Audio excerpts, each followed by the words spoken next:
The ghost bomber of Pittsburgh. What if something was watching America's nuclear heartland from the sky, mapping every steel mill and weapons facility night after night without ever being caught? Tonight's story comes from the shadows of Cold War air defense, where radar operators tracked something that shouldn't exist, and interceptor pilots chased ghosts through the darkness over Pennsylvania. Before we dive in, a huge thank you to Greg over on Spotify for suggesting this story. These are the deep cuts we live for. And speaking of Spotify, if you're listening there, leaving a review helps us out so much in getting these stories to more people who love this kind of content. Also, drop a comment letting us know what time it is for you and where in the world you're listening from. We absolutely love seeing where everyone is tuning in from across the globe, and if you're enjoying the content, subscribing means you'll never miss when we uncover the next mystery. Alright, let's get into it. Chapter 1. Pittsburgh, a nuclear target. The Monongahela River cuts through western Pennsylvania like a vein of industrial lifeblood. In the early 1950s, the night sky above Pittsburgh glowed orange from blast furnaces that never cooled. Steel mills operated around the clock, their massive structures silhouetted against clouds reflecting the perpetual fire of American industrial might. Rail yards assembled trains that stretched for miles, carrying raw materials inbound and finished products outbound in an endless cycle of production. Weapons manufacturing supply chains fed directly into military arsenals, preparing for potential conflict with the Soviet Union. Pittsburgh wasn't just another American city, it was a strategic asset. It was one of the beating hearts of American military-industrial capacity, and everyone in the defense establishment knew it. The statistics told the story in cold numbers. The Pittsburgh metropolitan region produced over 30% of America's steel during this period. That steel became tank armour, naval hull plating, aircraft carrier decks, and the structural frameworks of military vehicles. The Homestead Works alone could produce enough steel in a single month to build 15 destroyers or 600 medium tanks. Soviet targeting documents declassified decades later would confirm what military planners already knew. American industrial centres were priority strike zones in any nuclear exchange. The logic was brutal but simple. Destroy steel production, and you cripple armour manufacturing. Eliminate rail hubs, and supply lines collapse. Take out weapons facilities, and ammunition stockpiles stop flowing to the front lines. Pittsburgh represented all three vulnerabilities in a single geographic target. It was the perfect nightmare scenario for American defence planners, a concentration of critical assets that could be eliminated with a handful of well-placed strikes. The city sat within theoretical bomber range of Soviet long-range aircraft operating from Arctic staging bases. Intelligence analysts had mapped the routes. Tupolev bombers could launch from bases in the Kola Peninsula, cross the Arctic Ocean, penetrate North American airspace over Greenland or northern Canada, and strike targets along the eastern seaboard. Flight profiles existed in classified intelligence briefings, showing how these aircraft could approach the eastern United States, slip through radar gaps in the northern Appalachians, and strike industrial targets before interceptors could respond.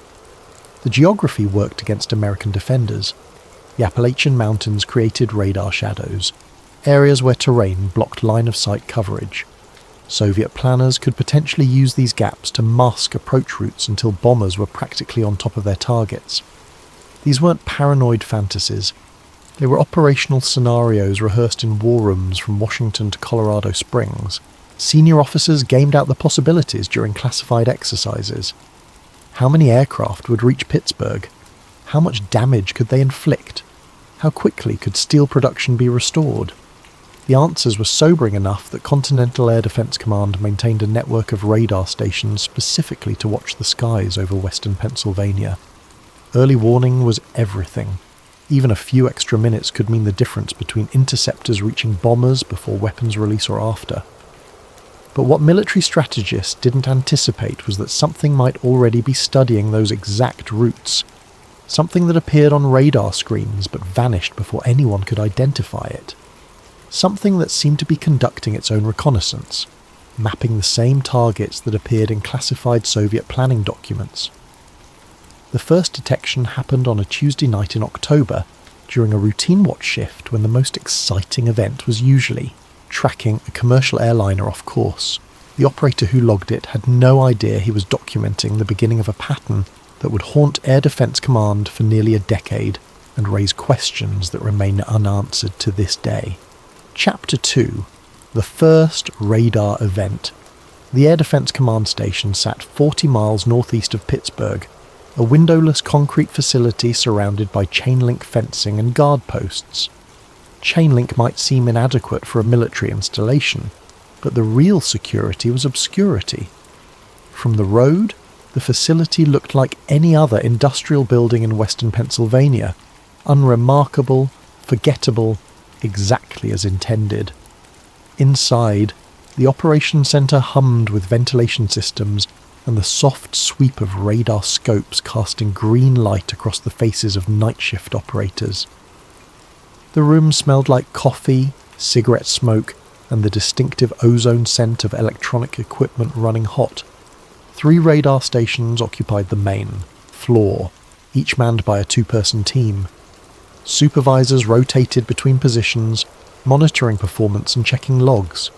Technical Sergeant Robert Mallory was 6 hours into his 8-hour shift when the contact appeared.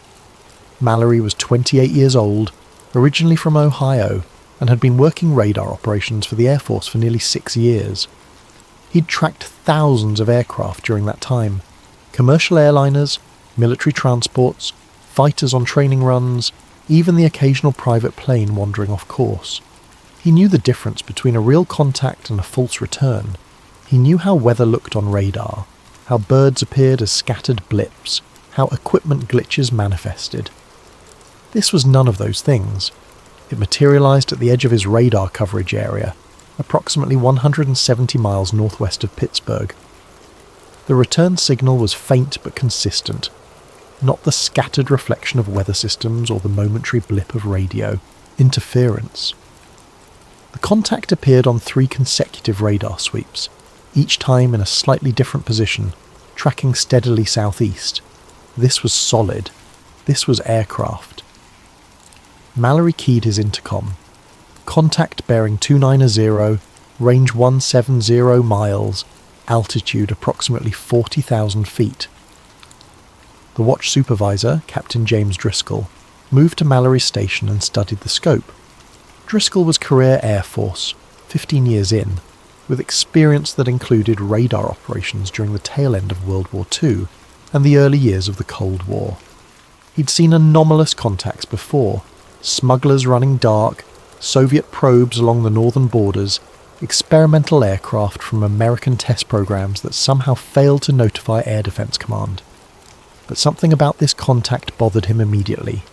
The altitude was wrong for a commercial flight, the location was wrong for a military exercise, and there was something about the radar return signature that didn't match anything in his experience. "Flight plan?" Driscoll asked, though he already suspected the answer. Mallory checked his logs, running his finger down the list of filed flight plans for that sector and time window. Negative. No filed plan matching that position. Transponder code? Nothing, sir. Dead silent. Driscoll felt the first tickle of concern settle into his gut. Commercial aircraft always filed flight plans. Always. It was federal law, and airlines followed it religiously. Military aircraft transmitted identification codes, electronic signatures that told radar operators exactly who was flying where. Even private planes operating under visual flight rules rarely flew at 40,000 feet. That altitude was the domain of high-altitude bombers and specialized reconnaissance platforms, aircraft that carried bombs or cameras, not passengers or cargo. "Track it," Driscoll ordered. "Log speed and heading. I want position updates every 2 minutes." For the next 12 minutes, they watched the contact move steadily southeast. Mallory calculated its velocity using successive radar sweeps, timing the movement between known reference points. Speed approximately 380 knots, heading 135 degrees, maintaining altitude 40,000 feet. Driscoll pulled out a navigation chart and traced the projected path with his finger. The line moved across Lake Erie, crossed into Pennsylvania airspace over the northwestern corner of the state, and continued southeast. His finger stopped directly over Pittsburgh's industrial core, the cluster of steel mills, rail yards and manufacturing facilities that made the city a strategic asset. The coincidence was too perfect to be accidental. "Get me command," Driscoll said quietly, his voice carrying the weight of someone who understood exactly what he was looking at. The protocol was clear. Unidentified aircraft approaching critical infrastructure triggered immediate escalation. This wasn't bureaucratic overcaution. This was Cold War reality. Soviet bombers existed. Soviet targeting of American industrial capacity was documented fact. The possibility of a probe flight, reconnaissance before a potential strike, was taken seriously at every level of military command. Within 3 minutes, Driscoll was connected to the Continental Air Defense Command Center in upstate New York. He gave his report crisply, years of military discipline making his voice steady even though his pulse was elevated. Unidentified high-altitude contact, no transponder, no flight plan, heading directly toward Pittsburgh at bomber profile speed and altitude. The response came back within seconds, the voice on the other end equally professional. "Scramble available interceptors, maintain tracking, transmit updates every 60 seconds. Driscoll acknowledged and turned back to Mallory. "How long until it reaches Pittsburgh airspace?" Mallory checked his calculations.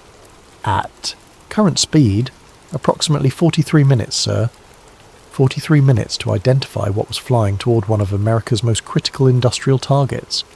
43 minutes to determine if this was the opening move of something much larger. 43 minutes before a decision point that could trigger consequences no one wanted to contemplate. Chapter 3. The Scramble Order. The alert klaxon tore through the pilot ready room at the nearby airbase like a physical force, its wailing shriek designed to jar men from sleep into instant combat readiness. 2 F-86 Sabre pilots dropped their coffee cups, one shattering on the floor, the other clattering against a table, and sprinted toward the flight line where ground crews were already positioning aircraft for immediate launch. First Lieutenant Thomas Harker reached his plane first, yanking on his flight helmet as he climbed the ladder. His hands moved through the pre-flight routine with the automaticity of thousands of hours of training. Helmet secure, oxygen mask connected, harness straps tightened.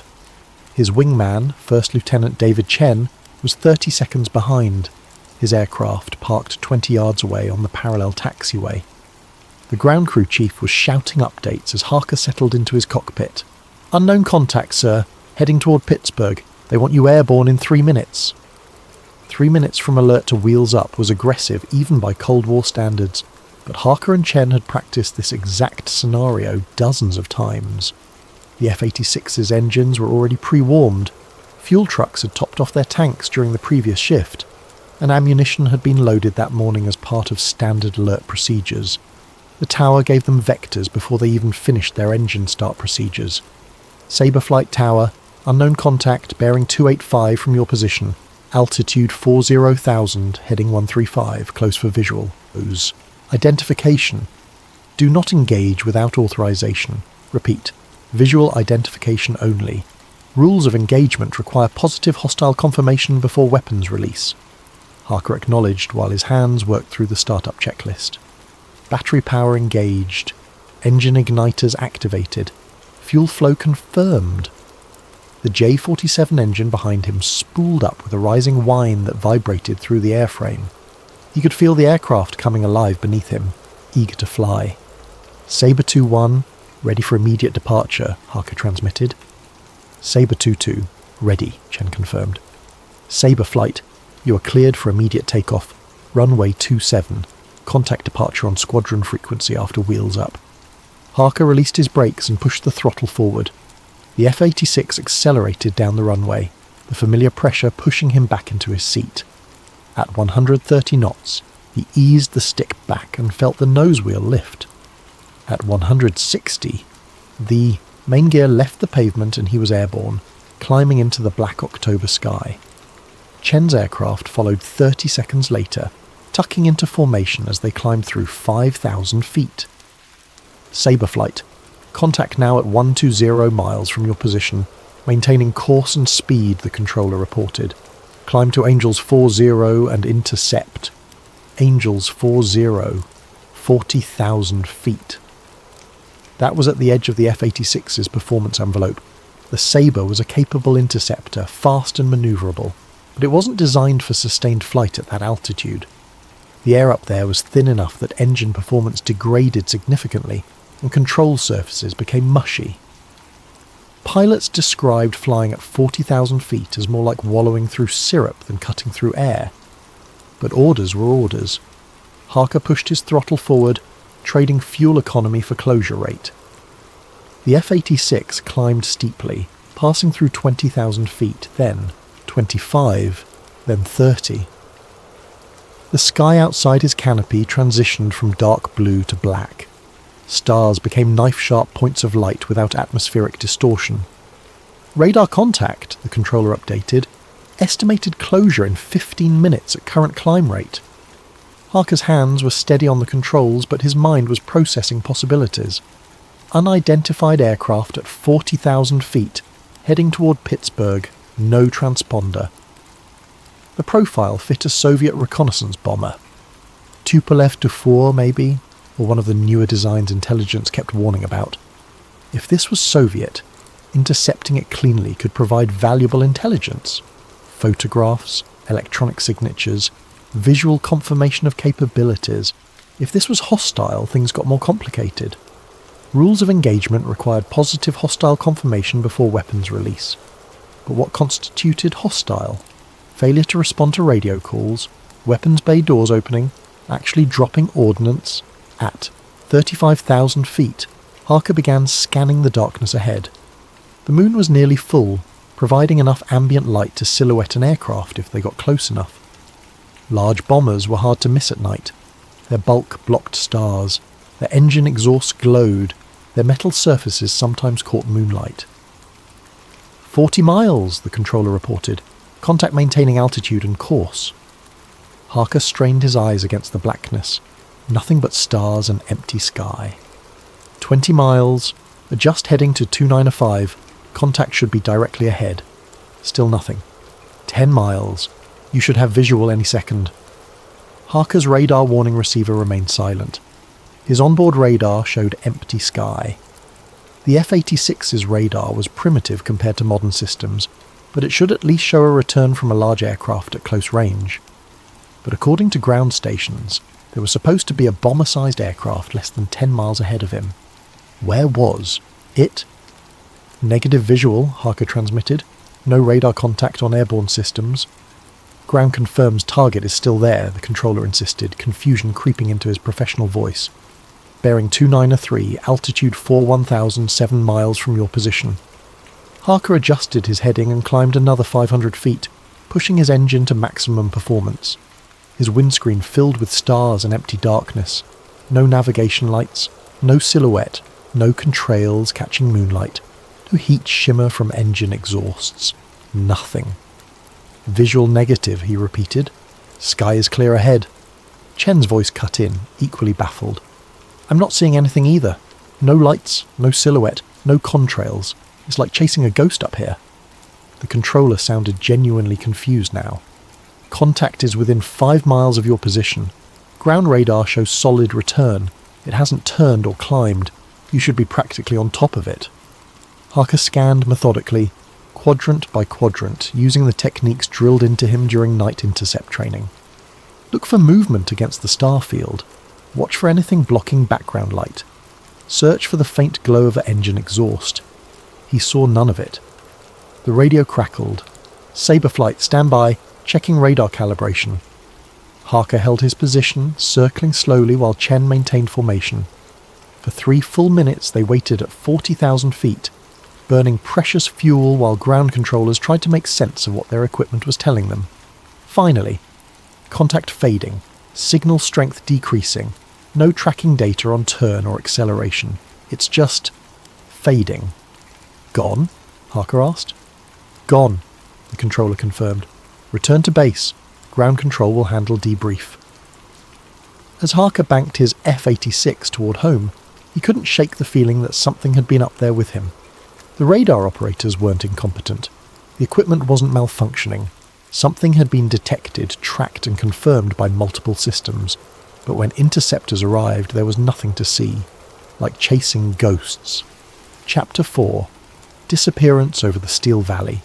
Back at the radar station, Sergeant Mallory watched his scope in disbelief. One moment the contact had been clearly visible, moving steadily toward Pittsburgh. The next moment it simply wasn't there anymore. Not turning away, not descending, not accelerating beyond tracking range. Just gone. Captain Driscoll stood over his shoulder, equally baffled. Did it crash? No impact signature, Mallory said.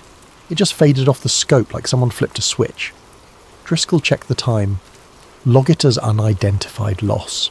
Note that interceptors reached projected position with negative visual confirmation. Mallory began typing his report, choosing his words carefully. Radar operators were trained to identify equipment malfunctions, atmospheric anomalies, and operator error. This fit none of those categories. The equipment was functioning normally. Weather was clear. Multiple operators had confirmed the contact independently. Something had been there, and then it wasn't. The incident report worked its way up through Air Defense Command channels. Analysts reviewed the radar tapes, checked equipment calibration logs, and interviewed the pilots. No one found any technical explanation for what had happened. The contact had displayed all the characteristics of a physical aircraft. Consistent radar return, steady speed and altitude, predictable trajectory. But it had vanished in a way that defied the physics of flight. A memo circulated among intelligence officers. Contact displayed bomber profile approaching critical industrial target. Loss of tracking occurred without explanation. Recommend continued monitoring. What no one realised yet was that this wasn't an isolated incident. It was the first of many.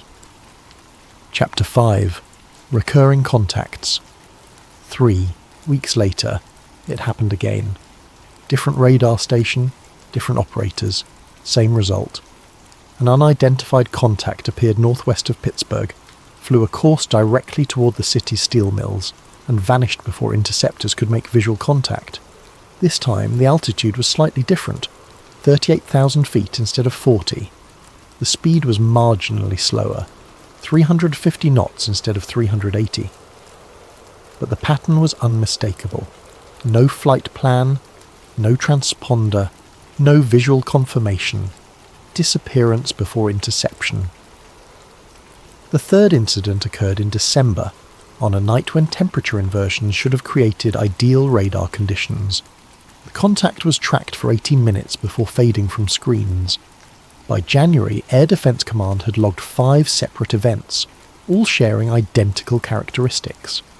The contacts always appeared at night, typically between 10 in the evening and 3 in the morning. They always originated from the northwest, approaching from the general direction of Lake Erie. They always flew toward Pittsburgh's industrial corridor at high altitude and bomber profile speeds, and they always vanished before interceptors could close within visual range. Fighter pilots began calling them ghost contacts. Radar operators used less colourful language in their official reports, but the frustration was evident in their incident logs. Someone, or something, was repeatedly penetrating American airspace, studying strategic infrastructure, and evading every attempt at identification. Chapter 6. NORAD's Quiet Interest. The North American Aerospace Defense Command was still in its organisational infancy during this period. Created to coordinate continental air defence between the United States and Canada, NORAD operated from a growing complex of facilities designed to detect and respond to airborne threats.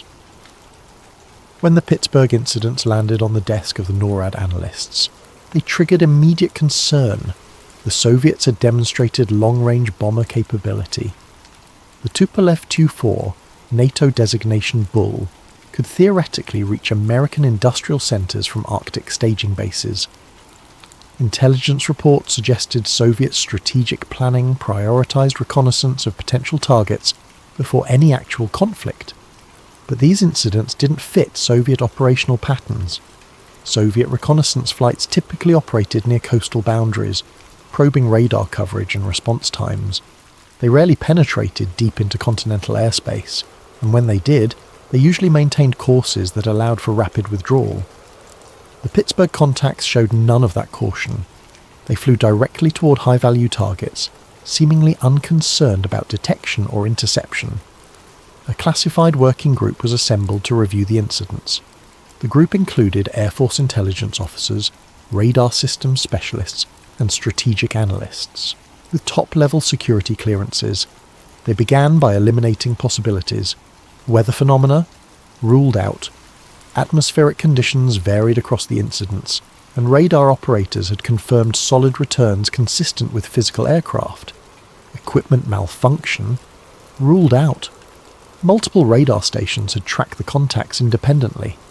Calibration tests showed all systems functioning normally. Friendly aircraft off course? Ruled out. No military or civilian flights matched the times, locations, or altitudes of the contacts. That left two possibilities: hostile reconnaissance or something completely outside their frame of reference. Chapter 7. The Soviet Hypothesis. Intelligence analysts began with the assumption that made the most sense within Cold War logic.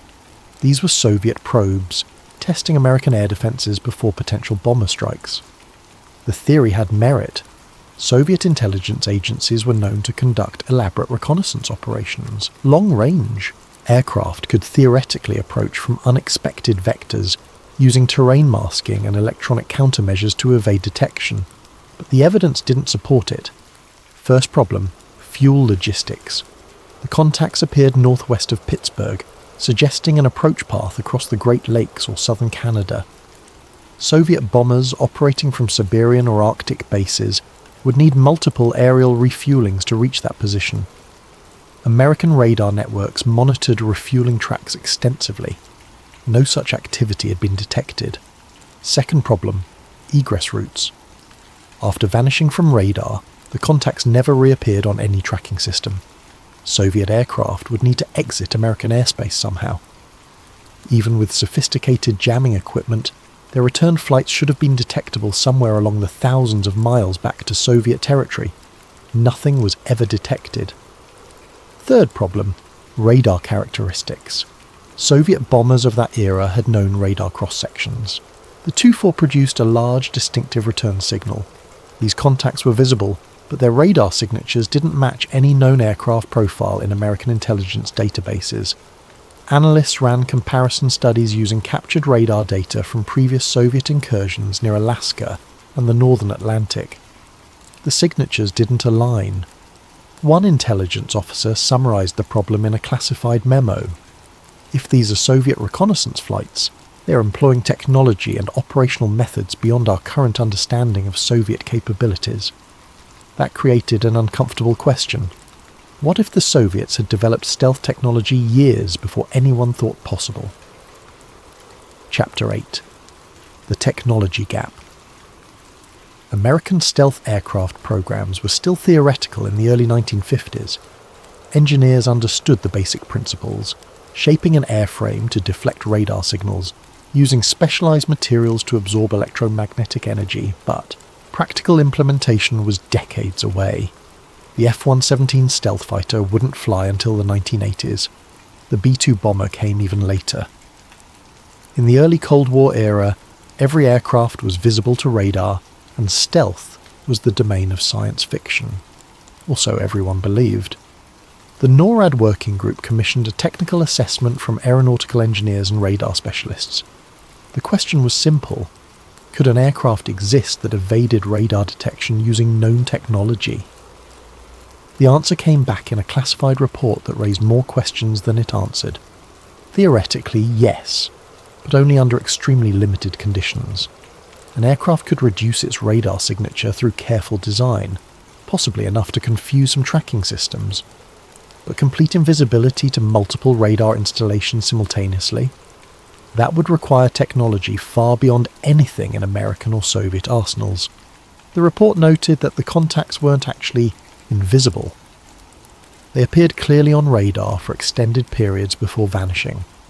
That suggested active jamming or some form of electronic countermeasures, but again, the methods were more sophisticated than anything intelligence agencies had documented. One engineer included a speculative addendum. If these contacts represent an actual aircraft employing radar evasion technology, we are observing capabilities that exceed our theoretical understanding by approximately 20 to 30 years. The implications were staggering. Either the Soviets had made an unprecedented technological leap, or something else was flying over Pittsburgh. The conspiracy framing became impossible to avoid. If these weren't Soviet aircraft and they weren't American aircraft, then what were they? Chapter 9. The Industrial Surveillance Pattern. In March, an Air Force intelligence analyst named Major Richard Kowalski began plotting the radar contacts on a large-scale map of western Pennsylvania. He marked each detection point, each flight path, and each location where contacts had disappeared. A pattern emerged immediately. The flight paths didn't just pass over Pittsburgh, they methodically traced routes that covered every major industrial facility in the region. One contact had flown directly over the US Steel Homestead Works, one of the largest steel production facilities in the world. Another had passed above the Edgar Thomson Steel Works along the Monongahela River. A third had tracked the Baltimore and Ohio Railroad's main freight yards. Kowalski added a new layer to his map: river systems. The Monongahela, Allegheny, and Ohio rivers formed the backbone of Pittsburgh's transportation infrastructure. Barges carried coal, iron ore, and finished steel products along these waterways. The radar contacts had followed these rivers with remarkable precision. He added another layer: munitions and weapons facilities. Pennsylvania housed several defense contractors, producing artillery shells, small arms ammunition, and vehicle armor. The contacts had passed near virtually all of them. Kowalski wrote up his findings in a memo that would later be classified at a level above top secret. Analysis suggests systematic surveillance of strategic industrial infrastructure. Flight paths indicate intelligence gathering consistent with target identification for potential military strikes. In other words, something was mapping America's industrial heartland with the precision of a prelude to war. Chapter 10. Witness on the ground. Not all the evidence came from radar screens and pilot debriefings. Some of it came from ordinary people who happened to be looking up at the wrong moment, or perhaps the right moment, depending on how you viewed what they saw. On a clear night in April, a security guard named Frank Kozlowski was conducting his rounds at a steel mill along the Monongahela River. Frank was 62 years old, a veteran of World War II who'd worked security at the mill for 17 years. He knew every inch of the facility, every gate, every building, every shadow that moved in the night. The facility operated continuously, 3 shifts covering 24 hours, and Frank's job was to patrol the perimeter, checking gates and watching for unauthorized access. It wasn't glamorous work, but it was steady, and Frank took pride in doing it well.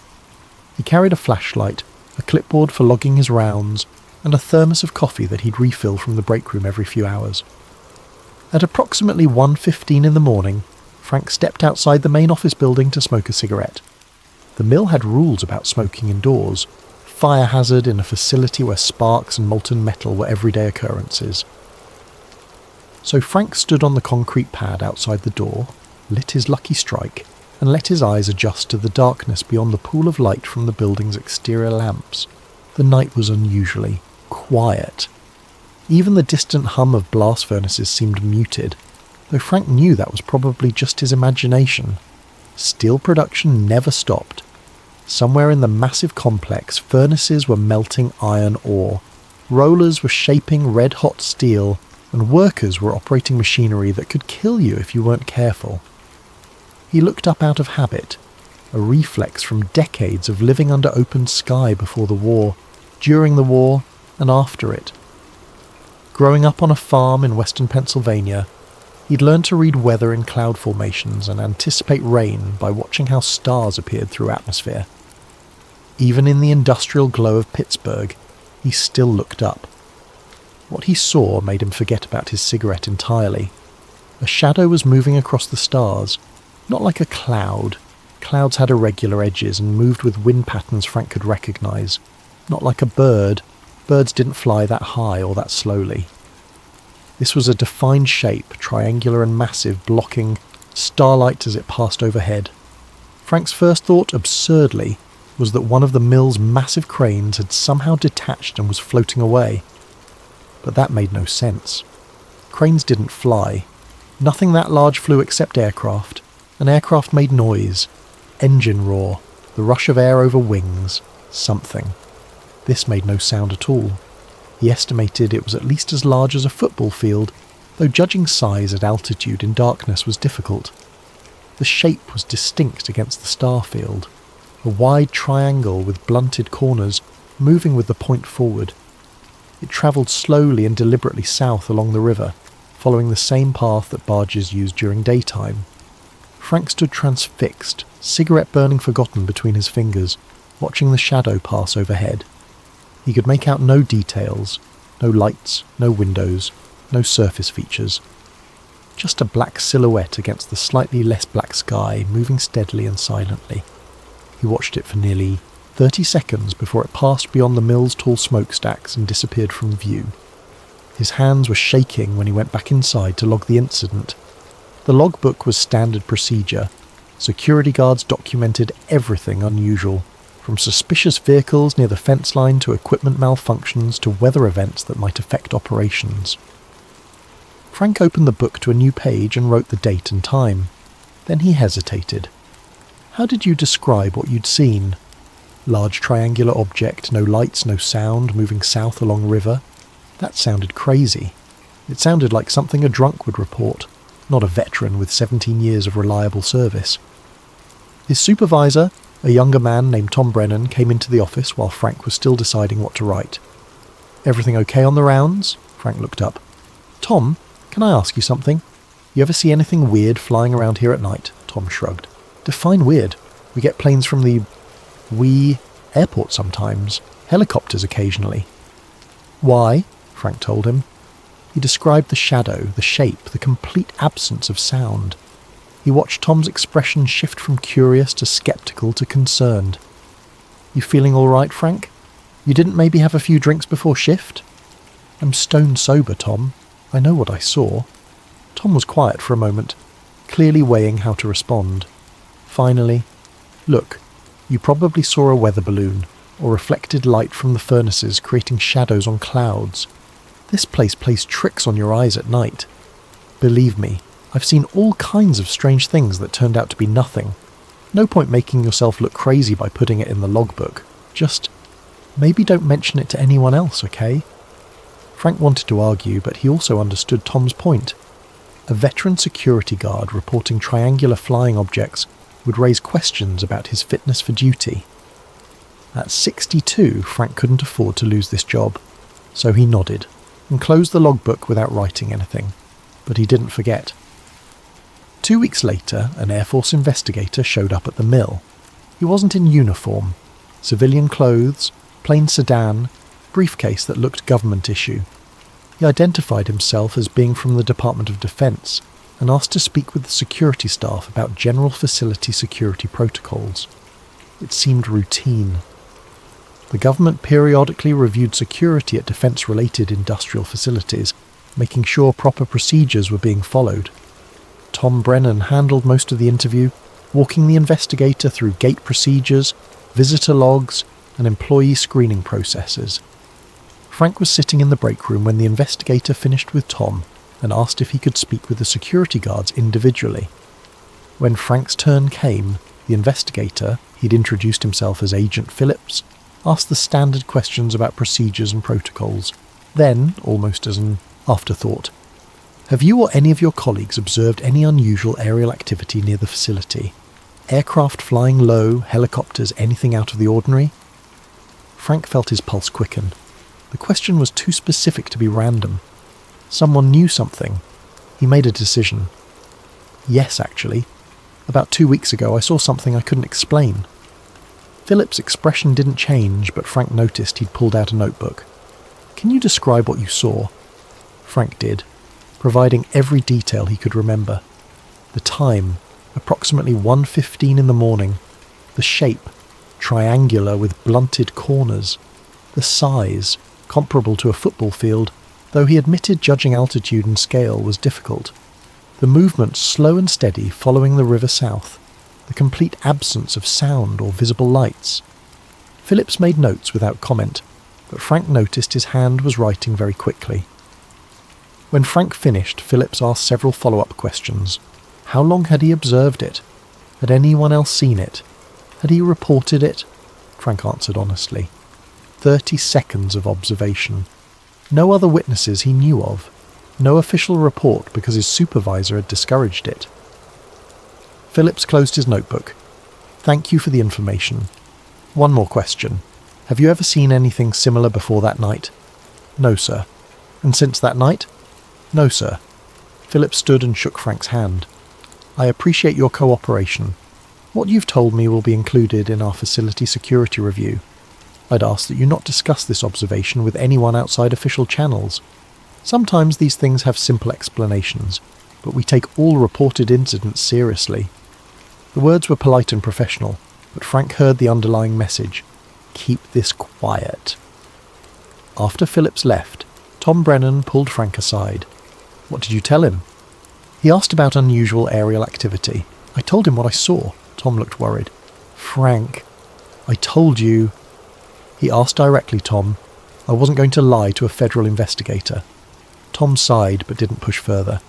And Frank never learned what happened to his report, though he sometimes wondered if it ended up in a file somewhere, cross-referenced with radar data and pilot observations. What Frank didn't know, what he couldn't have known, was that analysts would later compare timestamps and discover his sighting occurred during a radar contact event. Something had appeared on Air Defense Command screens at nearly the exact time and location where Frank had been standing outside the steel mill. Visual confirmation from the ground matched electronic tracking from above. Whatever was flying over Pittsburgh, it was real enough to block starlight, real enough to show up on military radar, and real enough that the Department of Defense was quietly interviewing witnesses and documenting observations in files that would remain classified for decades. Chapter 11. The Classified Report. By the summer, NORAD had compiled enough incidents to warrant a formal briefing. The classified report ran 73 pages and included radar tapes, pilot testimony, technical analyses, and strategic assessments. The document was titled Unidentified Aerial Surveillance Over Strategic Industrial Targets, Western Pennsylvania Theatre. It opened with a straightforward summary. Between October of the previous year and June of the current year, Continental Air Defense Command radar stations detected 16 separate incidents of unidentified aircraft operating at high altitude over the Pittsburgh industrial region. All contacts displayed consistent characteristics: no flight plan, no transponder identification, high-altitude flight profiles, and direct approach paths toward critical infrastructure. Despite multiple interceptor scrambles, no visual confirmation was achieved. Contacts routinely disappeared from radar tracking before interception could occur. The report acknowledged the Soviet hypothesis but noted significant problems with that theory. It described the flight path analysis showing systematic coverage of industrial targets. It included Frank Kozlowski's ground observation, along with 3 other civilian sightings that had been quietly collected. The conclusion section was notably cautious. The origin, nature, and purpose of these contacts remain unconfirmed. Evidence suggests deliberate reconnaissance of strategic targets, but operational methods do not match known Soviet capabilities. Alternative explanations, including experimental domestic aircraft programs or unconventional intelligence gathering methods, cannot be ruled out but lack supporting documentation. In other words, we don't know what this is. The report ended with recommendations for enhanced radar coverage, modified interceptor protocols, and continued monitoring. But it stopped short of declaring a definitive threat or identifying a specific adversary. Internally, Air Force intelligence officers began referring to the contacts using a term that appeared in handwritten notes but never made it into official documents. Ghost bombers. The name stuck. Chapter 12. The sudden end. And then, as mysteriously as they had begun, the incident stopped. The last confirmed radar contact occurred in early December. An unidentified aircraft appeared northwest of Pittsburgh at 11:23 in the evening. followed its now familiar route toward the steel mills and vanished before interceptors could respond. The radar operators logged it with the same detailed procedures they'd developed over months of tracking these contacts. Speed, altitude, heading, duration of contact, all documented meticulously. After that, silence. Weeks passed with no new detections. Radar operators continued their watches with heightened vigilance, expecting another contact at any moment. They logged routine commercial traffic and the occasional military exercise. They tracked weather systems and maintained their equipment with obsessive precision. But the ghost bombers never returned. Then months. January turned to February, February to March.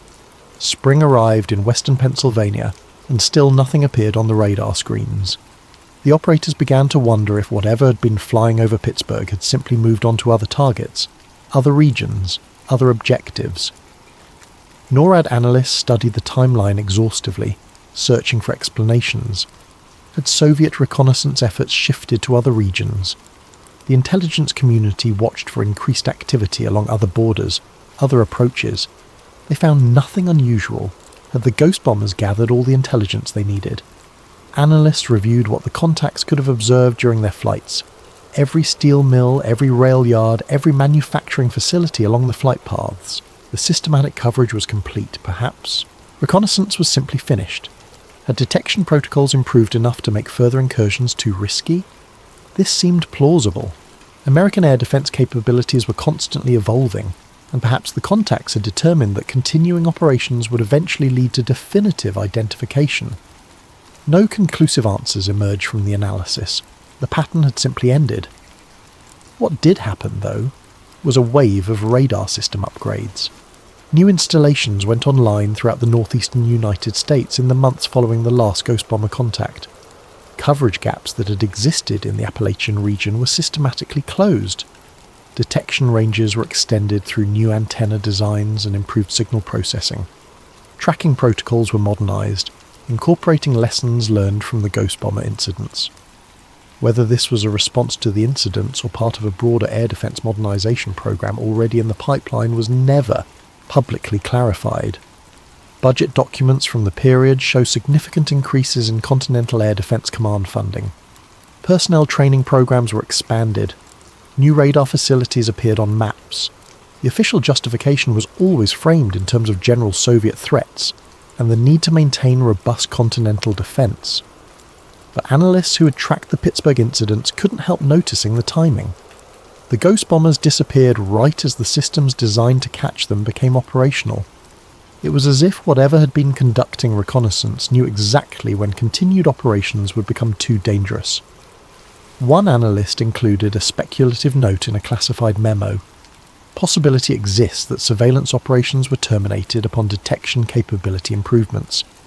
If contact source maintained awareness of our defensive capabilities in real time, they would have known when continued operations risked definitive identification. In other words, they knew when we got good enough to catch them, and they stopped coming. Epilogue. The bombers that never dropped payloads. Pittsburgh steel mills continued operating throughout the Cold War. The city's industrial capacity never faced the destruction that Soviet targeting documents suggested might come. No bombs fell on the river valleys. No invasion materialized. The ghost bombers, whatever they were, never completed any apparent mission beyond observation. Decades later, after the Soviet Union collapsed and archives were opened, researchers searched for evidence of secret reconnaissance programs that might explain the Pittsburgh incidents. They found extensive documentation of Soviet intelligence operations, including aerial reconnaissance missions near American borders, but nothing matched the pattern of contacts over western Pennsylvania. No Soviet aircraft of that era had the capability to penetrate that deep into American airspace repeatedly without detection along entry or exit routes. No electronic warfare systems matched the radar evasion characteristics. No operational plans described missions that aligned with the observed flight paths. The incidents remained unexplained in Russian archives, just as they remained classified in American ones. Frank Kozlowski, the security guard who saw the triangular shadow, lived until the early 2000s. In his final years, he occasionally told the story to friends and family. always insisting he'd seen something real that night along the Monongahela River.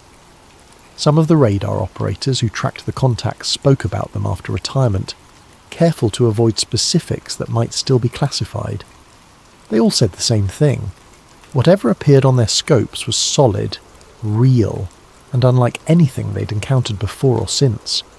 The official explanation, to the extent one exists, is bureaucratic ambiguity, unidentified contacts, insufficient data, no confirmed threat. But the pattern was too precise to be random. The surveillance was too systematic to be accidental. Something studied Pittsburgh's industrial infrastructure night after night, mapping routes and identifying targets, then disappeared before anyone could prove what it was. If those were bombers, they never dropped their payloads. If they were reconnaissance platforms, they collected intelligence for a war that never came. And if they were something else entirely, something outside the categories of Soviet threats or American secrets, then the question becomes even more unsettling. Because whatever they were, they knew exactly what they were looking for. They found it. They documented it. And then they left, taking their secrets back into the darkness they came from. The Ghost Bombers flew through one of the most tense periods of the Cold War, when nuclear annihilation felt inevitable, and every radar contact could be the beginning of World War III. But they never attacked. They never revealed themselves. They simply watched. And that might be the most disturbing part of all. Because if something was studying us that carefully, mapping our vulnerabilities with such precision, the only reason it would stop is if it had learned everything it needed to know. The question isn't whether the Ghost Bombers existed. The radar tapes and pilot testimony confirm they did. The question is, what were they preparing for that never came? And somewhere, in a locked filing cabinet in a government basement, sits a 73-page report that suggests someone in authority took those questions very seriously. Sleep well.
Before we begin, if you're enjoying this story, please use your hype points on this video. It helps the channel more than you possibly know. If you're listening on Spotify, leaving a review makes a massive difference for us. And if you'd like, drop a comment letting us know what time it is where you are and where in the world you're listening from. We absolutely love seeing where everyone is tuning in. And of course, if you enjoy this kind of content, please consider subscribing. It means everything. I also want to give a huge thank you to Jeff Anon for suggesting this topic. This one's for you. Now, let's begin. Look up at the night sky. What do you see? Stars. Maybe the moon. Perhaps a satellite drifting slowly across the darkness. A moving point of light that doesn't twinkle like the distant suns around it. If you're in a city, the glow of light pollution might wash out most of the cosmos, leaving only the brightest objects visible.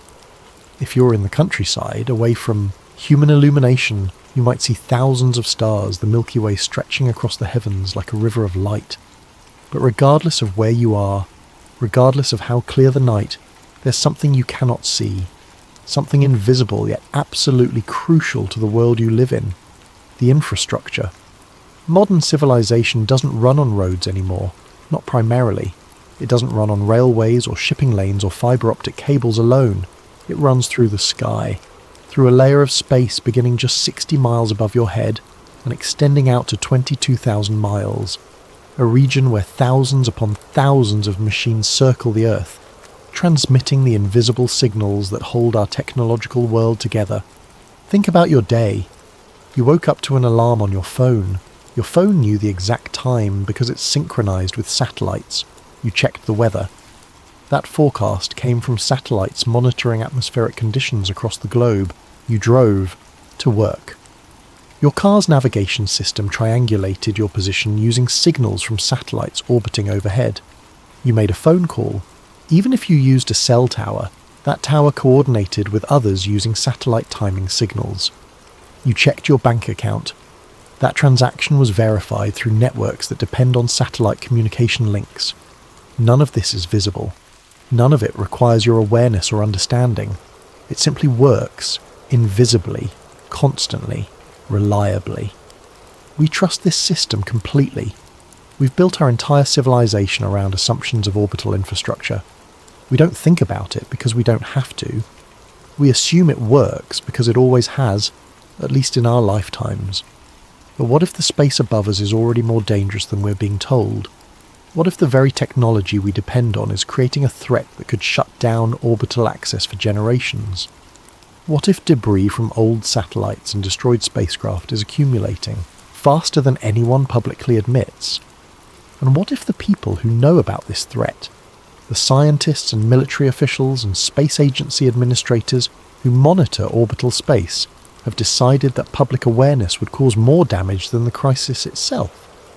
Tonight, we're going to explore a conspiracy theory that doesn't require aliens or secret bases or exotic technology. It requires only physics, politics, and the uncomfortable truth that sometimes the most dangerous lies are the ones told through silence. Sometimes the greatest threats are the ones we're actively discouraged from discussing. This is the story of the orbit we're not allowed to talk about. This is the story of a problem that might already be past the point of solving, unfolding in the darkness above our heads while we sleep, unaware and unwarned. This is the story of the Cascade. Chapter 1. The Scientist Who Warned Us. In 1978, a NASA scientist named Donald J. Kessler published a paper that most people have never heard of. The paper had a technical title, the kind that only specialists would read: Collision Frequency of Artificial Satellites, the Creation of a Debris Belt. It appeared in the Journal of Geophysical Research, a respected but hardly mainstream publication. It wasn't classified. It wasn't secret.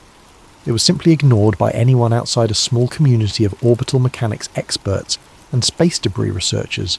Ignored because the problem it described seemed too distant, too theoretical, too inconvenient to address. Kessler wasn't a wild-eyed prophet or a fringe scientist. He was exactly the opposite. He worked at the Johnson Space Center in Houston, one of NASA's premier facilities, the nerve center of American human spaceflight operations. His job involved tracking orbital debris, cataloguing the fragments of destroyed satellites, and spent rocket stages that accumulate in the space around Earth.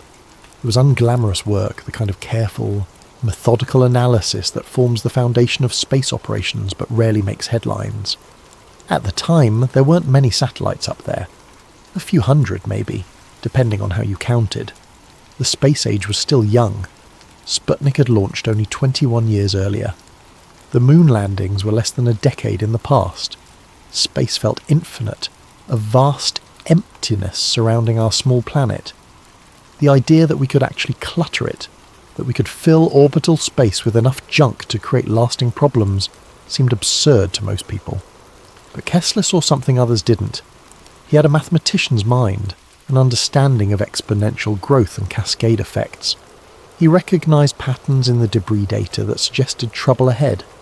He understood that orbital space, despite its vast size, wasn't actually infinite in practical terms. Useful orbits, the altitudes and inclinations that made satellites valuable for communication or observation, were limited. And once you placed enough objects in those limited regions, probability started working against you. His paper proposed a scenario that would later bear his name, Kessler syndrome.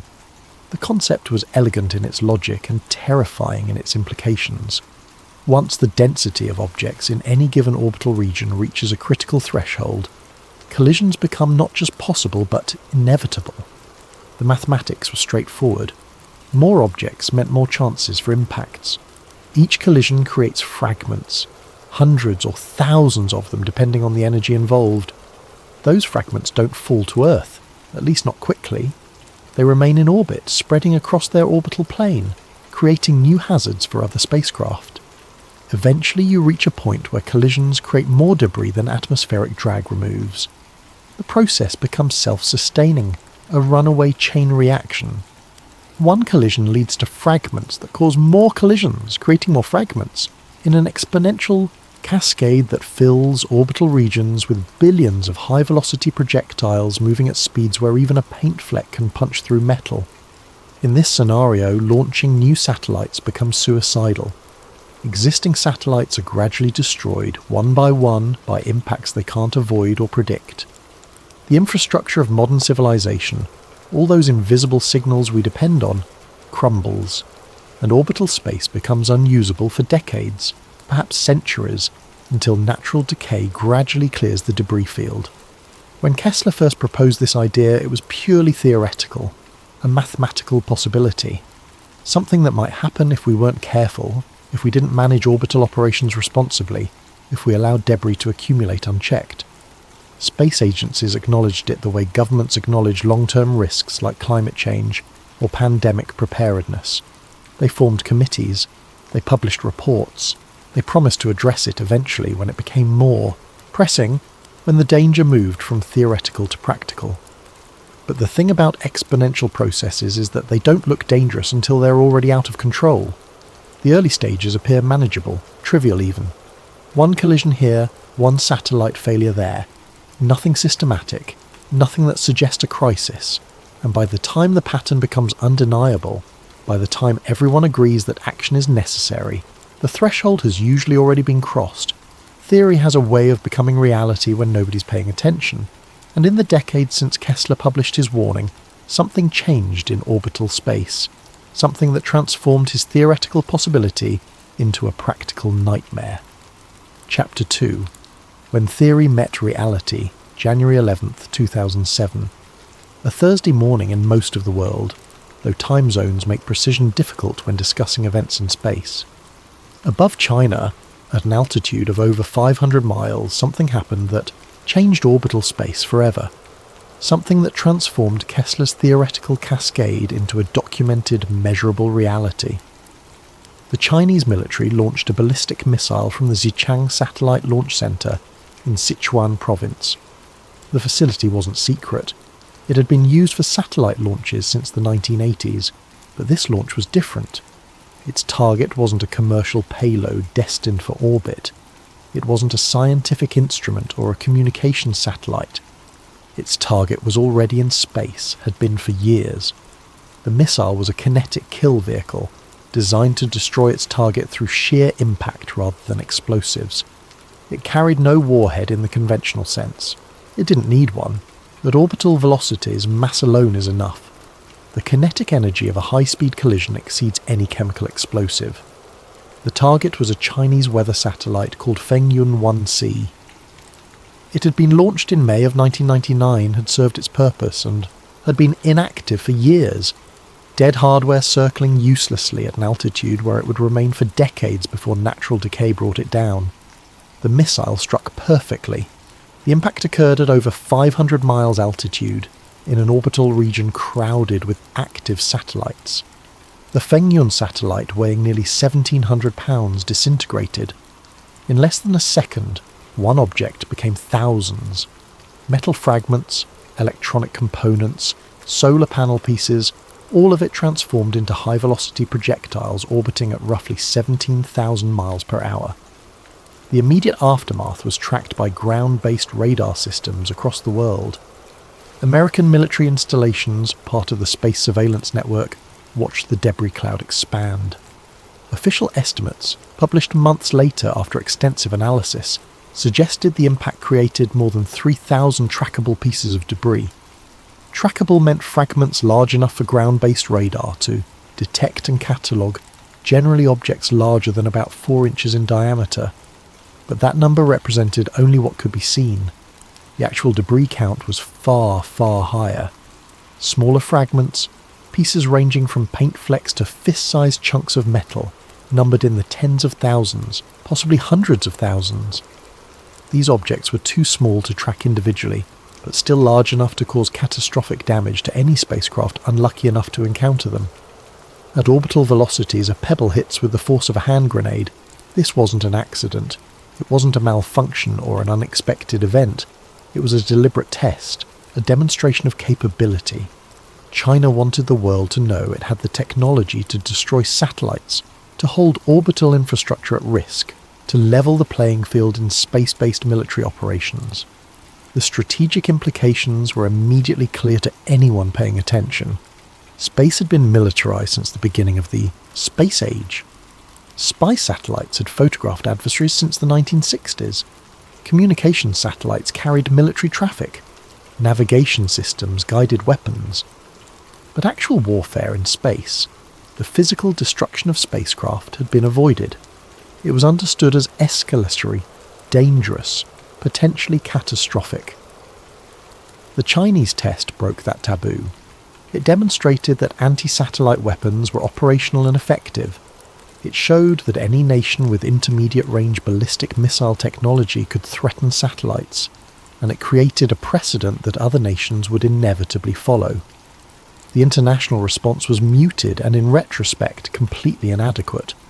The United States issued diplomatic protests. The State Department called the test irresponsible and dangerous.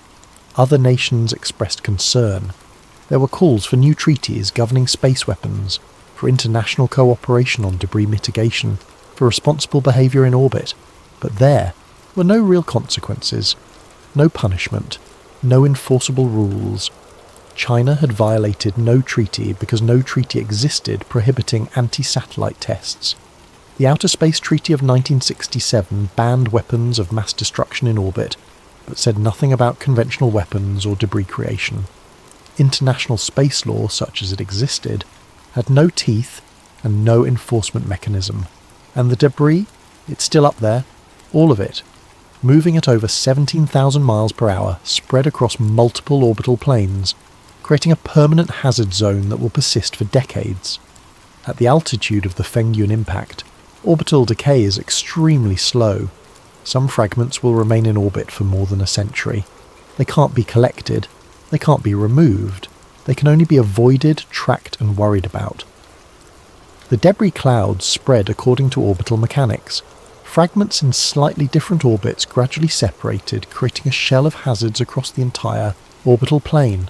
Satellites operating at similar altitudes faced new dangers. Collision warnings increased. Avoidance maneuvers became more frequent. The International Space Station, orbiting at a lower altitude but still potentially affected by some of the debris, implemented new procedures for monitoring and responding to threats. This was the moment Kessler's theory stopped being theoretical. The cascade had been triggered, not through negligence or accident, but through deliberate military action. One satellite had been transformed into thousands of fragments. The debris creation rate had jumped dramatically in a single event, and it set a precedent, a template that other nations would follow in the years to come, each adding their own contribution to the growing cloud of orbital hazards. But here's what makes this event particularly significant for our story. The public reaction was surprisingly minimal. Outside of space industry circles and military strategic planning, most people never heard about it. It made news briefly, then disappeared from headlines. Life continued normally. Satellites kept working, GPS kept functioning. The crisis, such as it was, seemed technical and distant, a problem for specialists to manage, and that response, that public indifference, taught governments and space agencies an important lesson. Orbital debris could accumulate dramatically without triggering widespread concern. The danger could grow in plain sight, documented and tracked, without requiring uncomfortable public conversations or expensive mitigation efforts. Silence was acceptable. Business as usual was possible, and the cascade could continue quietly in the darkness above our heads. Chapter 3. The Quiet Accumulation. After the Chinese test, something interesting happened.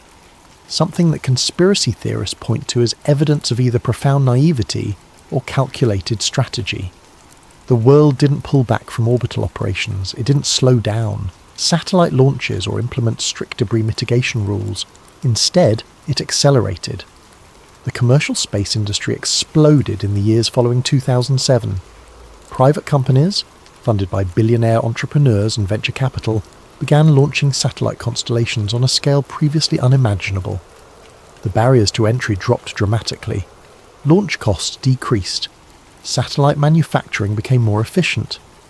What had once required government resources and multi-billion-dollar budgets became accessible to private corporations. SpaceX, founded by Elon Musk, announced plans for Starlink in late 2015. The concept was ambitious to the point of seeming absurd. A constellation of thousands of small satellites in low Earth orbit working together to provide global internet coverage. Not hundreds of satellites, thousands! Eventually, if the full plan was realised, tens of thousands. The first Starlink satellites launched in May 2019, 2 prototypes initially, then batches of 60 satellites at a time. The launches came rapidly, sometimes multiple times per month. By the early 2020s, Starlink had become the largest satellite constellation in history, with thousands of active spacecraft and plans to expand far beyond that. Other companies followed the same playbook. OneWeb, a British satellite operator, announced plans for a constellation of hundreds of satellites providing global internet. Amazon unveiled Project Kuiper, planning for over 3,000 satellites. Chinese state enterprises revealed their own mega constellation plans, matching or exceeding Western proposals. The numbers became difficult to comprehend. In the entire history of spaceflight from 1957 through 2000, humanity had launched roughly 5,000 satellites total. Now, single companies were planning to launch that many within a few years. The orbital environment was transforming from a carefully managed domain into something closer to an industrial zone, crowded and chaotic. By the early 2020s, there were more satellites in orbit than at any point in human history. Not hundreds, not a few thousand. The tracking system struggled to maintain accurate counts because the numbers changed daily. Conservative estimates suggested over 10,000 active satellites by 2023, with plans to increase that number by a factor of 10 within the decade. This expansion was celebrated as progress, as technological achievement, as the democratization of space, access to satellite internet in remote areas, global connectivity bridging the digital divide, economic opportunity in orbital operations. The narrative was relentlessly positive, focused on benefits and possibilities rather than risks and consequences. But here's where the conspiracy theory takes hold. Here's where the official story starts to look suspicious to people who pay attention to patterns rather than press releases. What if this normalization of orbital congestion wasn't accidental?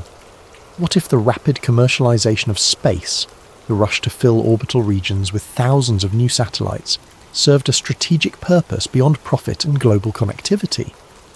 What if creating a crowded orbital environment provided cover for other activities, made tracking more difficult, and allowed classified operations to hide among civilian infrastructure?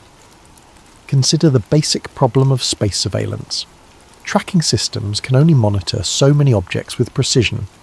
Every new satellite added to the environment increases the computational burden, divides limited attention across more targets, creates more potential conjunctions to evaluate. As the number of objects grows, the quality of tracking necessarily decreases. There's only so much radar time, so much processing capacity, so many analysts to review data. Now imagine you're a military planner, you operate classified satellites, spacecraft whose purposes and capabilities you'd prefer adversaries didn't understand. In a sparse orbital environment, those satellites stand out. Their movements can be tracked, their maneuvers analysed, their purposes inferred through careful observation.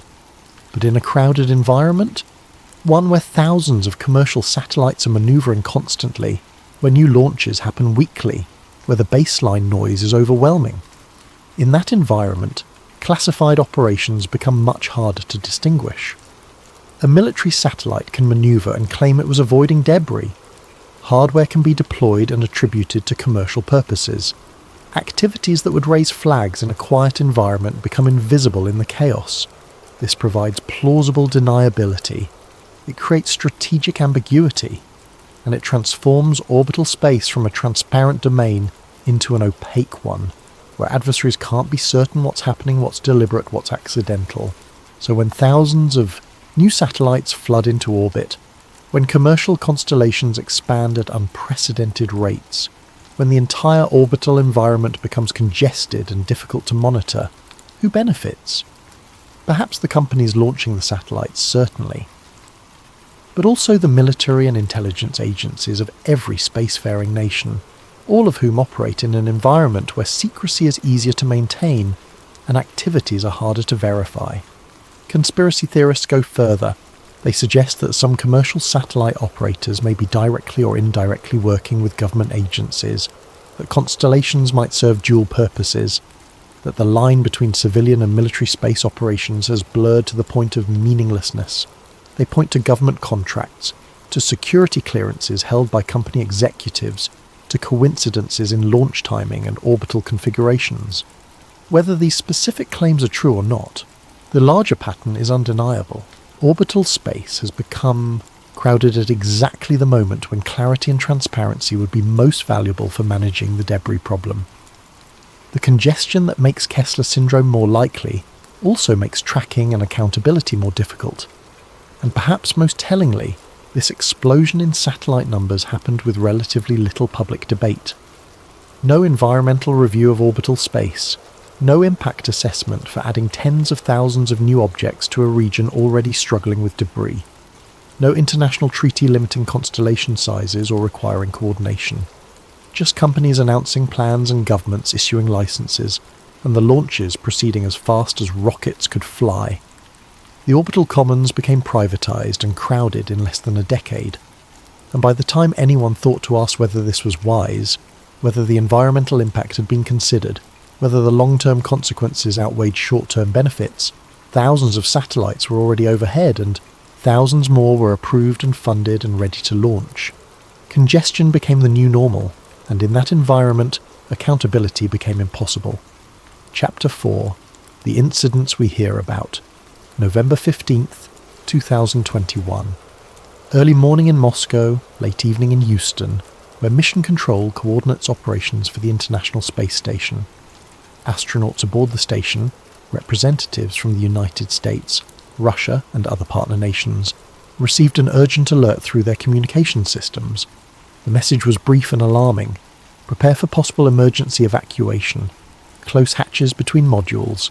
Move to the docked spacecraft capable of returning to Earth. A debris event was unfolding, and the space station was potentially in danger.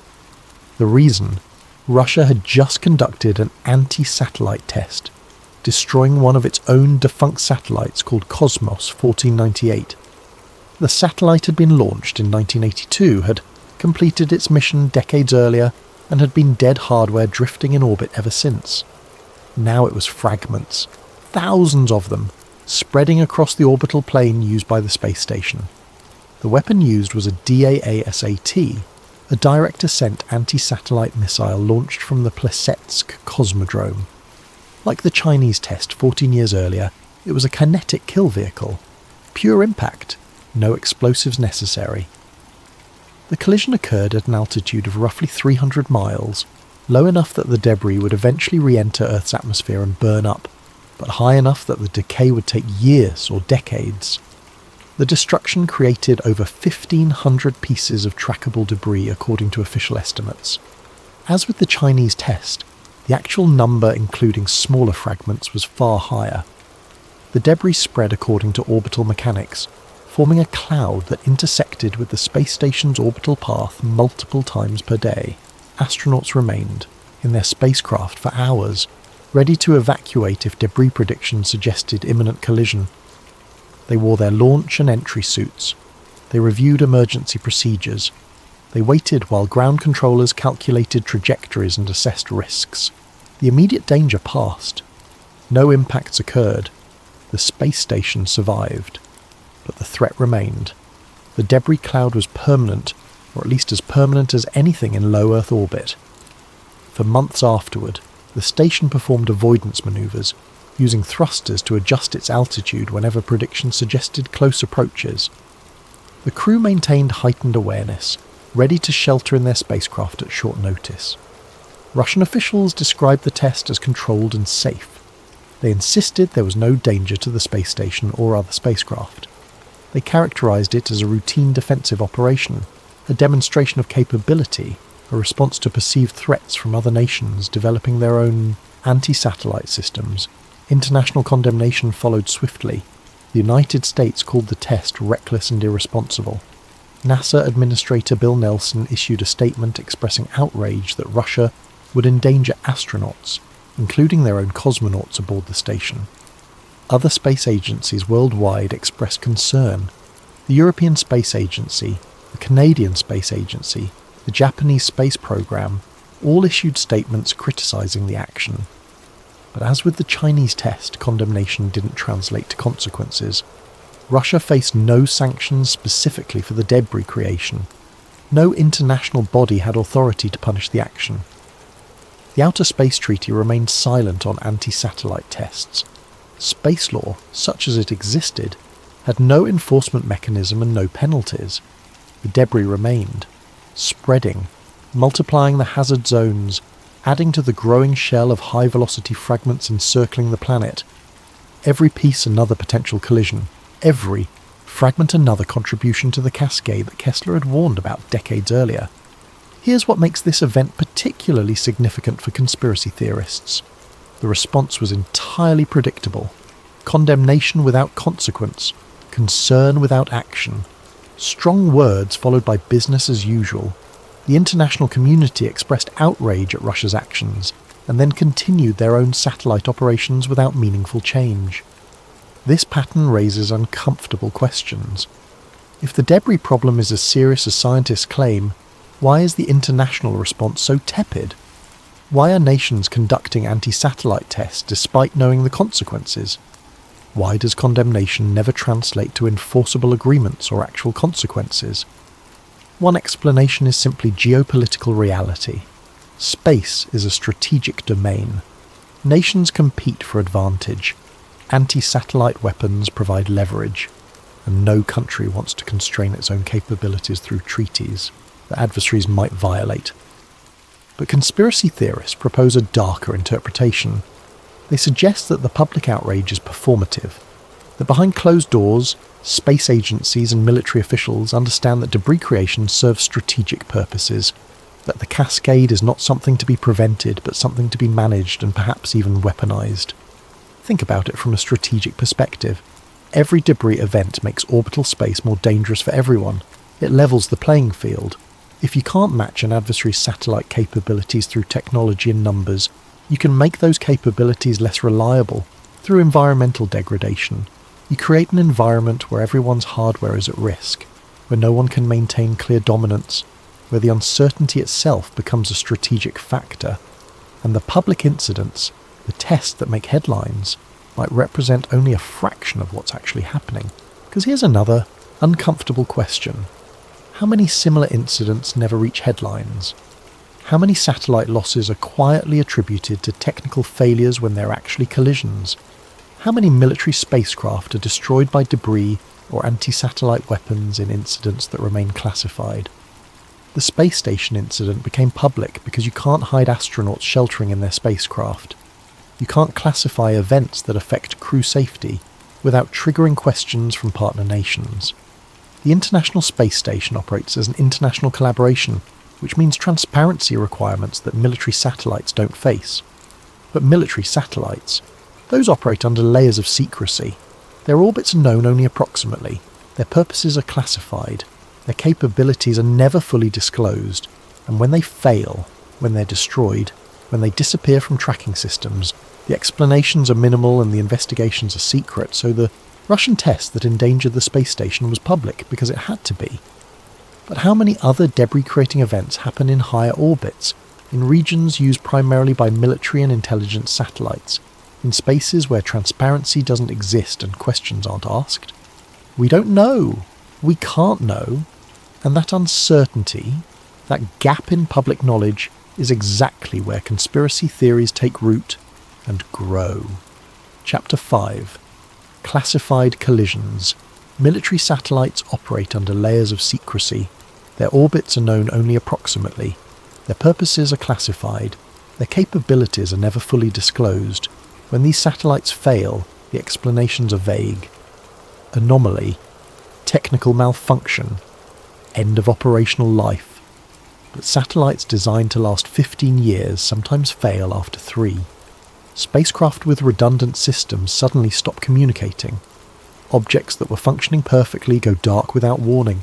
Official channels rarely provide details. The satellite is lost. The investigation is classified. The case is closed. Conspiracy theorists point to specific examples. In 2009, an American commercial satellite called Iridium-33 collided with a defunct Russian military satellite, Cosmos 2251. This collision was confirmed publicly because the Iridium satellite was commercial, its loss immediately noticeable to paying customers. The impact created thousands of debris fragments. It was the first confirmed accidental collision between 2 intact satellites. But here's the question. Was it really the first? Or was it simply the first that couldn't be hidden? Military satellite failures happen regularly. Some are acknowledged in brief official statements. Most are not. The hardware simply disappears from tracking systems, noted internally but never explained publicly. The conspiracy theory suggests that many of these losses are actually collisions, that the cascade, effect predicted by Kessler, is already underway, happening slowly, fragment by fragment, in the classified portions of orbital space where public oversight doesn't exist. And if that's true, then we're being told everything is fine while the infrastructure we depend on gradually disintegrates above our heads. Chapter 6. The near misses. Satellites don't stay in fixed positions. They drift. Orbits decay. Unexpected solar activity changes atmospheric drag. Debris from old collisions spreads into new trajectories. To avoid impacts, satellites perform avoidance maneuvers. Thrusters fire. Orbits adjust. The spacecraft moves to a safer altitude or inclination. These maneuvers happen constantly, thousands of times per year. Space operations centers monitor potential conjunctions, moments when 2 objects will pass close enough to pose a collision risk. Operators calculate probabilities, assess dangers, and decide whether to move. Most of these events are never mentioned publicly.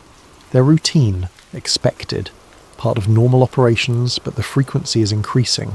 As orbital congestion grows, so do close calls.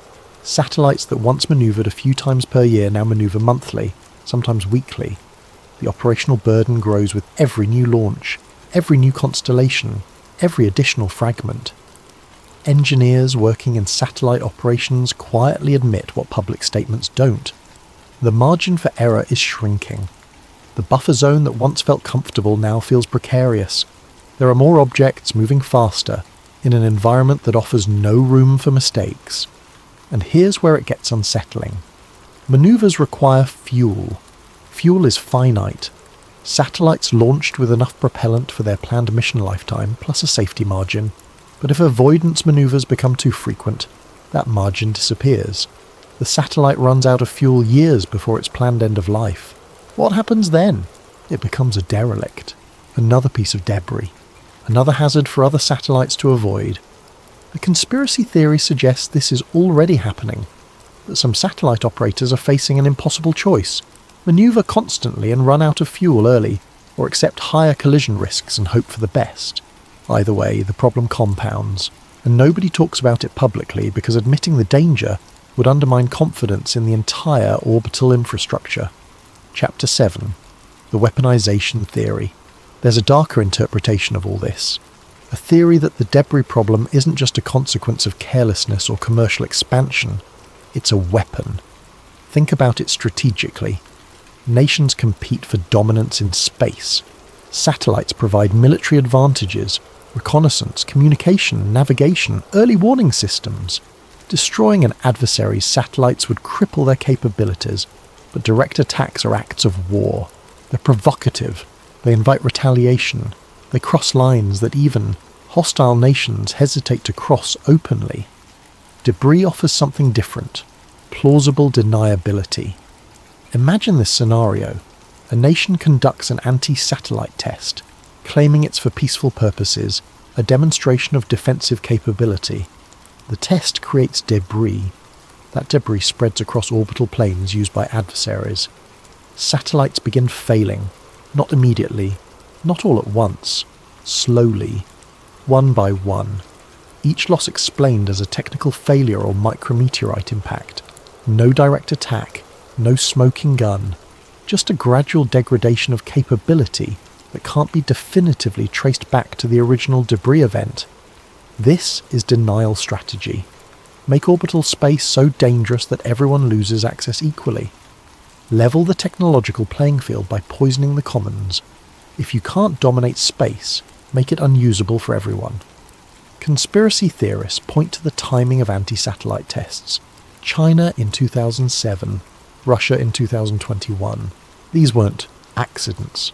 They were messages, demonstrations that orbital space can be weaponized through debris creation, and that the damage can be spread across years and attributed to 100 different causes.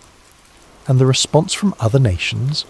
Public condemnation, and then their own satellite launches continue. Their own classified programs expand. The cycle perpetuates. If this theory is correct, then the cascade isn't a disaster we're trying to prevent. It's a strategy we're pretending doesn't exist. Chapter 8. Why panic must be avoided. Here's a truth that space agencies and governments understand. Public perception matters more than public safety. Let me explain what I mean. Modern society depends entirely on satellite technology. GPS guides navigation systems. Weather satellites warn of approaching storms. Communication satellites carry internet traffic. Financial networks use satellite links for international transactions. Emergency services rely on satellite coordination. All of this works because people trust it. They don't think about it. They assume the technology functions reliably because it always has. Now imagine what happens if that trust breaks. If people become aware that orbital space is filling with debris, that collisions are increasing, that the entire satellite infrastructure might fail catastrophically within their lifetime. GPS navigation becomes suspect. People start doubting weather forecasts. International commerce faces uncertainty. Markets react to perceived risks. Investment in satellite-dependent technology declines. The entire economic and social framework built on orbital infrastructure begins to crack. And here's the critical part. The technology itself might still be functioning. The danger might still be years or decades away. But public fear creates immediate consequences. Economic disruption, political pressure, demands for expensive solutions to problems that can't be solved quickly. From a government perspective, this is a worst-case scenario. You get all the damage of a crisis without the actual crisis occurring yet. You undermine the system while it's still working, creating the very collapse you are trying to prevent. So what's the alternative? Silence, careful management of information, acknowledgement of concerns in technical forums while maintaining public confidence through reassuring statements. Let the experts handle it quietly. Keep the population unaware until solutions are in place. Conspiracy theorists argue this is exactly what's happening, that space agencies and governments have decided that public awareness of the debris problem would cause more damage than the problem itself. That stability depends on keeping people ignorant of the danger accumulating above them, and if that's true, then every official statement about space safety needs to be read as public relations rather than public information. Chapter 9. The Threshold Question. There's a mathematical concept in systems theory called a tipping point. It's the moment when a gradual change becomes irreversible, when a process that was building slowly suddenly accelerates beyond control. Climate scientists talk about tipping points in ice sheet melting. Ecologists discuss them in relation to ecosystem collapse, and orbital debris experts debate whether such a point exists for Kessler syndrome. The question is deceptively simple. Is there a specific density of objects in orbit beyond which cascading collisions become inevitable? A threshold we can measure and avoid crossing? Some scientists argue yes. They propose models suggesting that certain orbital regions are approaching critical density. They advocate for active debris removal, stricter launch licensing, mandatory deorbiting systems. They warn that without intervention, the cascade will begin within decades. Other scientists are more cautious. They point out that orbital space is vast, that collision probabilities are still relatively low, that technology improvements might outpace debris accumulation. They suggest the risk is manageable with appropriate regulation. But here's where conspiracy theory enters the picture. What if we've already crossed the threshold? What if the tipping point is in the past, and we're now watching the slow-motion cascade unfold? Think about what that would mean. The collisions we know about, the ones publicly acknowledged, might just be the visible portion of a much larger process. The debris creation rate might already exceed our ability to track it. The cascade might be happening in orbital regions we can't monitor effectively, among satellite populations we're not told about. And the silence from official channels wouldn't be about preventing panic. It would be about managing an irreversible disaster that's already underway. This version of the theory suggests that space agencies understand the situation perfectly. They know the cascade has begun, they know it can't be stopped, and they've decided that gradual managed decline of orbital infrastructure is preferable to sudden public awareness and the chaos that would follow. In this scenario, every new satellite launch is understood as temporary. Every orbital operation is conducted with the knowledge that its lifespan is limited not by technology, but by the growing debris field. The space age is ending, and we're living through its final decades without being told. Is this plausible?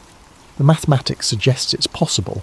The secrecy around military satellites makes it unverifiable, and the continued expansion of commercial satellite operations could be interpreted either as confidence that the danger is manageable, or as a rush to extract value from orbital space before it becomes unusable. The truth is, we don't know. And that uncertainty is exactly what conspiracy theories thrive on. Chapter 10. The World After Orbit. Let's engage in a thought experiment. Imagine that the cascade is real, that the threshold has been crossed, and that orbital space is gradually becoming unusable. What would that world look like? It wouldn't be apocalyptic, not in the way disaster movies portray. Civilization wouldn't collapse overnight, the lights wouldn't go out, society wouldn't descend into chaos. Instead, it would be a slow erosion, a gradual return to capabilities we had decades ago. GPS accuracy would degrade first, navigation systems would become less reliable, ships and aircraft would return to backup systems, delivery routing would become less efficient, the precision we've come to expect would fade, weather forecasting would suffer next. Satellite imagery provides the foundation for modern meteorology. Without constant orbital observation, prediction windows would shorten. Hurricane tracking would become less accurate. Climate monitoring would lose its global perspective. Communication networks would fragment. Remote areas currently served by satellite internet would lose connectivity. International broadcasting would face limitations. The global instantaneous communication we take for granted would become regional and delayed. Earth observation would decline. Climate science would lose crucial data sources. Environmental monitoring would become patchy and incomplete. Illegal fishing and deforestation would become harder to track. Our understanding of planetary changes would dim. Most importantly, we wouldn't be able to fix it. Launching new satellites would become extremely dangerous, possibly impossible. The debris field would persist for decades or centuries depending on altitude. Orbital space would be off-limits to humanity until natural decay eventually cleared the fragments. This wouldn't end technological civilization. We'd adapt. We'd rebuild ground-based systems. We'd invest in alternatives. But we'd lose something profound. The ability to see Earth from above, to communicate globally in real time, to treat the planet as a single, interconnected system. And here's the conspiracy angle. What if preparations for this scenario are already underway? What if governments and major corporations are quietly developing contingency plans, backup systems, alternative technologies that don't depend on satellites? What if the push for ground-based fibre networks, for localised communication systems, for regional rather than global supply chains, is partially motivated by the unspoken understanding that orbital infrastructure is becoming unreliable? What if the future is already being built around the assumption that we're losing the sky? Epilogue. The sky still looks empty. Tonight, step outside and look up. The sky appears unchanged. The same stars that guided ancient navigators still shine. The moon follows its eternal course. Everything seems peaceful, timeless, infinite. But what you don't see matters more than what you do. Above the visible darkness, in the thin shell of space where atmosphere becomes void, thousands of objects circle at impossible speeds. Satellites transmitting the data that runs modern life. Debris fragments from decades of exploration and conflict. A growing cloud of hazards that no human eye can perceive. If the conspiracy theories are true, this invisible infrastructure is failing. Not catastrophically, not obviously, but incrementally, collision by collision, fragment by fragment, in a cascade that might already be irreversible.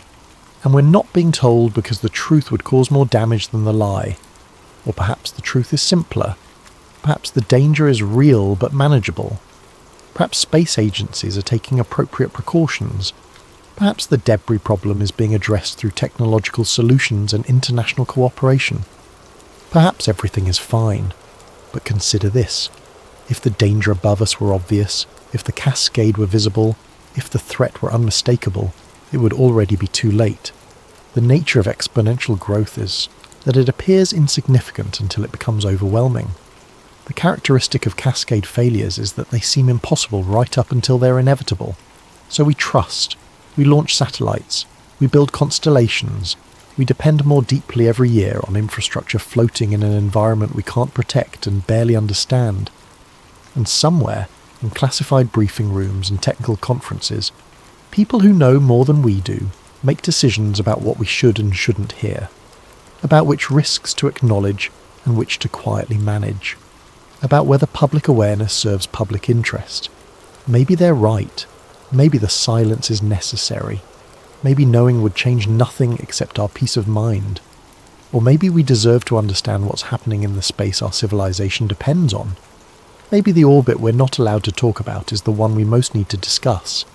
The sky still looks empty, but every night invisible to human eyes fragments continue their dance. Satellites maneuver, operators calculate probabilities, engineers monitor close approaches, and the shell of debris grows imperceptibly denser.